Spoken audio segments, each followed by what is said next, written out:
Hello friends, I am Subhita Vasu from Let's Study. Today we will study about pronoun. The pronoun. pronoun को समझने के लिए हमें जानना होगा noun को. noun की वीडियो मैं बना चुकी हूँ, इसका लिंक मैं डिस्क्रिप्शन बॉक्स में दे दूंगी और आप उसे जरूर देखें जिससे कि आप pronoun को अच्छे से समझ सकें. तो let's start. The pronoun. A pronoun is a word. pronoun एक वर्ड है used in place of noun, जिसको हम यूज करते हैं नाउन के प्लेस पर. Mini is beautiful. इसको हम एग्जाम्पल से ऐसे समझ सकते हैं कि mini is beautiful. Mini is my sister. इसमें हमने दोनों बार मिनी नाउन का इस्तेमाल किया. मिनी को सेंटेंस में 2 बार बोला है जिससे कि हम रिपीटेशन से बच सकें. इस रिपीटेशन से बचने के लिए हम यूज करते हैं प्रोनाउन का. देखिए कैसे. Mini is beautiful, she is my sister.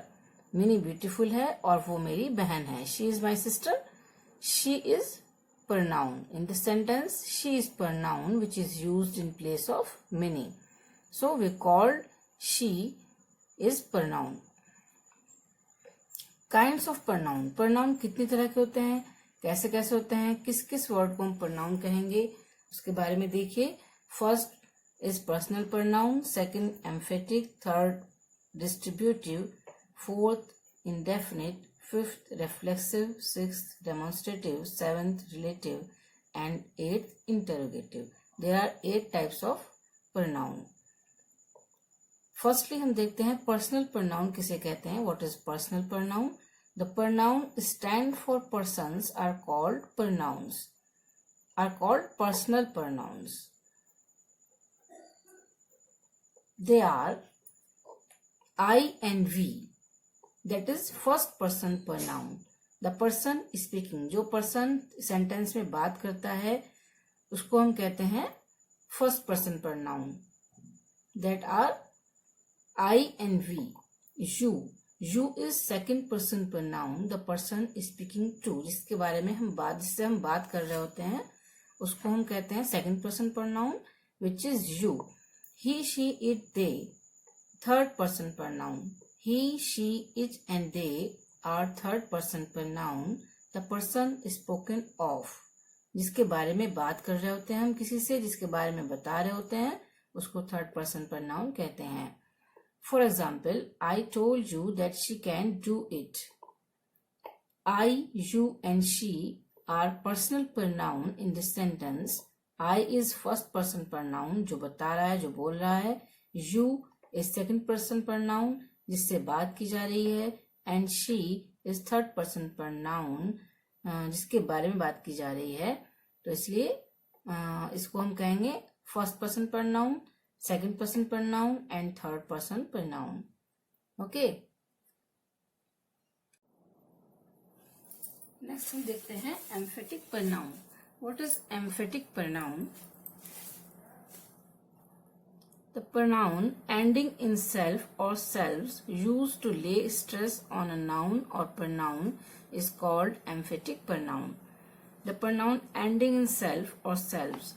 ऐसे pronoun जो self और self से end होते हैं used to lay stress और उनको यूज करते हैं हम noun और pronoun पर stress देने के लिए is called emphatic pronoun. Emphasize करने के लिए, इसलिए इसको एम्फेटिक pronoun कहा जाता है. For example, I my self saw the thief. मैंने थीफ को खुद देखा. My self is emphatic pronoun which is emphasised on pronoun I. She herself did it. She herself did, उसने ये खुद किया. Herself, in this sentence herself is pronoun, emphatic pronoun, because this is lay emphasis on she, which is pronoun. तो emphatic pronoun किसे कहेंगे? जो noun और pronoun पर जोर देता है, emphasize करता है, उसको हम emphatic pronoun कहते हैं. Next is reflexive pronoun. What is reflexive pronoun? The pronoun ending in self or selves are called reflexive pronoun. इसमें भी ये होता है कि जो वर्ड सेल्फ और सेल्फ्स बाद में होता है जिसमें लगा हुआ उसको हम रेफ्लेक्सिव pronoun कहते हैं. लेकिन दोनों में क्या डिफरेंस है? A रेफ्लेक्सिव pronoun refers back to the subject. Subject को दोबारा से रेफर करता है, जो भी हमारा सब्जेक्ट है, नाउन है या प्रनाउन है, उसको रेफर करता है। A reflexive pronoun is used as the object of the verb. Difference is there, she hurt herself means जो प्रनाउन वर्ब के बाद आता है ना, एज द ऑब्जेक्ट, ऑब्जेक्ट के रूप में ये होता है, एज द ऑब्जेक्ट इसको हम यूज करते हैं। यहाँ पर हम इसे रेफ्लेक्सिव प्रनाउन कहेंगे जब ऑब्जेक्ट के रूप में हम यूज करेंगे वर्ब के बाद। देखिए sentence, first sentence is she hurt herself. यहाँ पर herself is reflexive pronoun in this sentence because it is used after the verb hurt. What is verb? Verb is heard in this sentence and herself is reflexive pronoun. This is an object also. I enjoyed myself. Myself in this sentence is, what is this? Reflexive pronoun because it is used after the verb. We keep ourselves clean. Ourselves, what is this in this sentence? Reflexive pronoun because it is used after the verb. So we call this reflexive pronoun. Okay, next is demonstrative pronoun. What is demonstrative pronoun? Demonstrative pronoun demonstrate persons, animals, places, things, ideas, nearly everything. Okay, इसको example से देखते हैं. What is this? That was a book. That was a book. ये एक book है. इसकी क्या कर रहा है? डेमोन्स्ट्रेट कर रहा है एक बुक को. दैट क्या हुआ? Demonstrative pronoun. This is a house. ये एक घर है. In this sentence this is demonstrative pronoun. These are your books. ये तुम्हारी बुक्स हैं. In this sentence these which is demonstrate books. तो क्या ये दीज जो है क्या है? डेमोन्स्ट्रेटिव प्रनाउन है.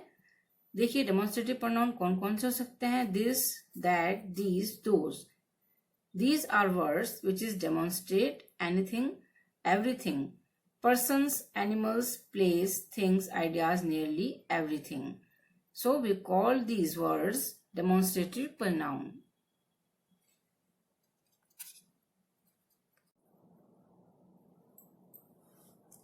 Next is relative pronoun. What is relative pronoun? They relate to some noun coming before them. ये रिलेट करता है नाउन को. किसके साथ? जो उसके सामने. देखिए एग्जाम्पल से समझते हैं. This is the book that I bought. ये वो बुक है जो मैंने खरीदी है. In this sentence that is a relative pronoun जो रिलेशन बता रहा है बुक का मेरे साथ. बुक का मेरे साथ क्या रिलेशन है? कि ये बुक वो बुक है जो मैंने खरीदी है. दैट, तो दैट क्या हुआ? What is that in this sentence? That is relative pronoun जो कि रिलेशन बताता है. This is the pencil. ये वो पेंसिल है. This is the pencil. ये पेंसिल है. Which she gave me. जो उसने मुझे दी है.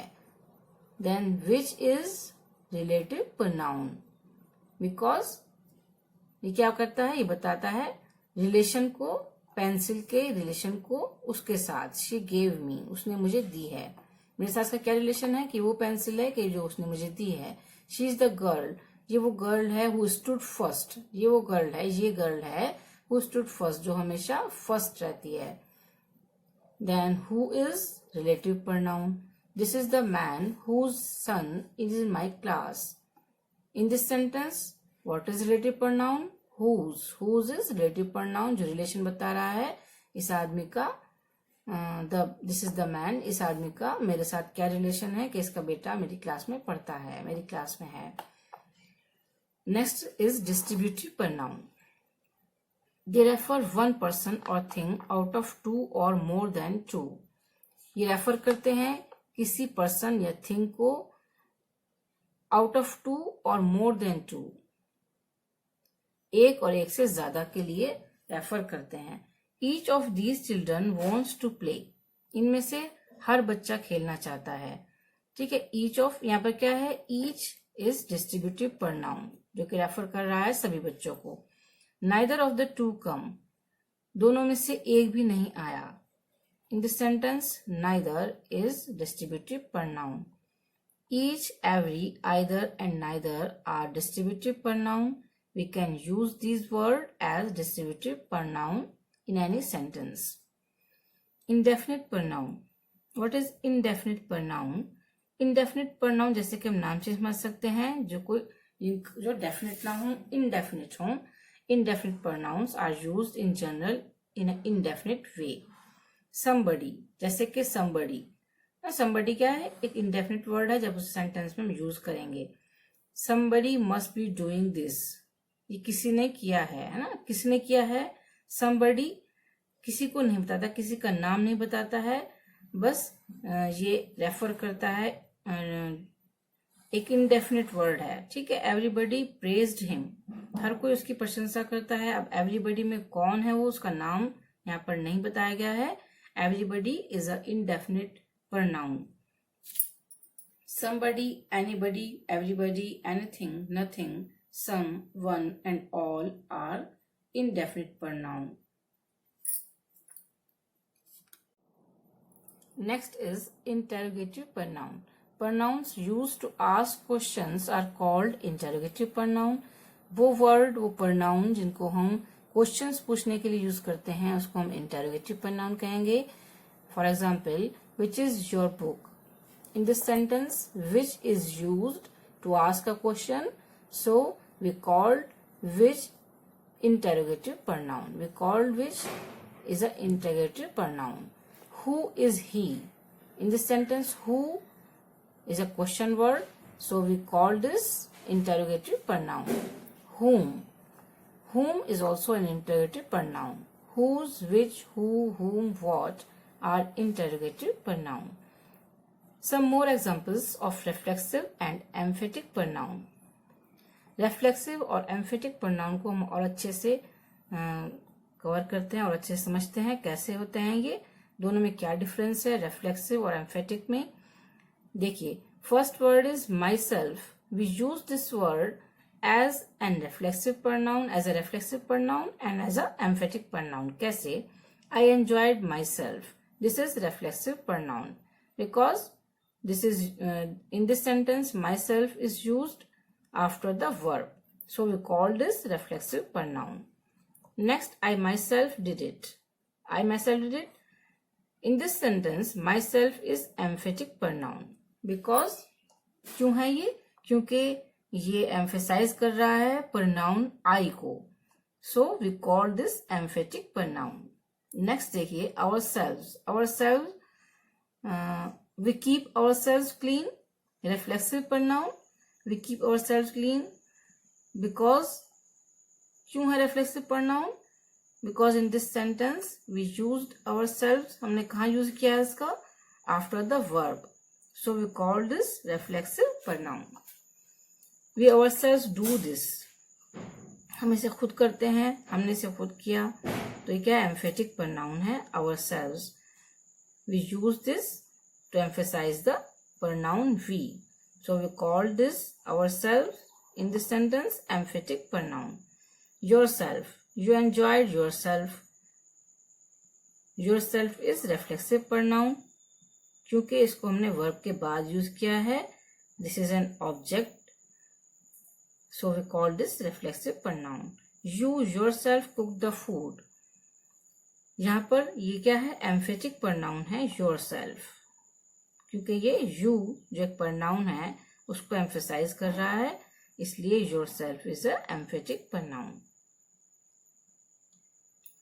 आई थिंक आपके वीडियो सही से समझ में आई होगी. सभी आप pronoun कैसे कहते हैं और कितने तरह के होते हैं सब समझ गए होंगे सब अच्छी तरह से. अगर आपको वीडियो अच्छी लगी तो आप उसको लाइक करें और मेरे चैनल को सब्सक्राइब करें, जिससे कि आप जितने भी यूपी टेट के सिलेबस में ग्रामर है उसको कवर कर सकें. Thank you very much.